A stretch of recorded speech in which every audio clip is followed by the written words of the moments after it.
हिंगोली जिल्हाभरामध्ये विविध ठिकाणी बकरी ईद मोठ्या उत्साहात साजरी करण्यात आली। यावेळी मुस्लिम बांधवांनी पृथ्वीवरील सर्व समाजामध्ये एकता भाईचारा राहावा यासाठी विशेष प्रार्थना करण्यात आली।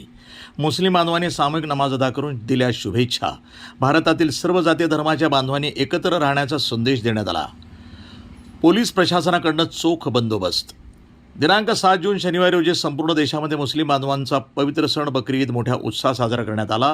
हिंगोली जिल्ह्यातील हिंगोली, वसमत, कळमनुरी, औंढा नागनाथ, सेनगाव, गोरेगावसह विविध ठिकाणी मुस्लिम बांधवांनी ईदगाहवर बकरी ईद सामूहिक नमाज अदा करून अल्लाहला विशेष दुआ केली।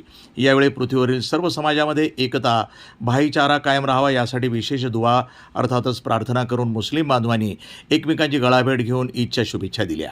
हिंगोली शहरातील औंढा रोडवरील ईदगाह मैदानावर स्थानिक गुन्हे शाखेचे पोलीस निरीक्षक विकास पाटील, नगर परिषदेचे कर्मचारी यांनी सर्व मुस्लिम बांधवांना ईदच्या शुभेच्छा दिल्या। तर गोरेगाव येथील तलाबकट्टा ईदगाह मैदानावर मुस्लिम बांधवांनी ईदची नमाज अदा केली। यावेळी गोरेगाव पोलीस ठाण्याचे सहाय्यक पोलीस निरीक्षक विनोद झळके यांनी ईदगाहवर उपस्थित राहून सर्व मुस्लिम बांधवांना ईदच्या शुभेच्छा दिल्या।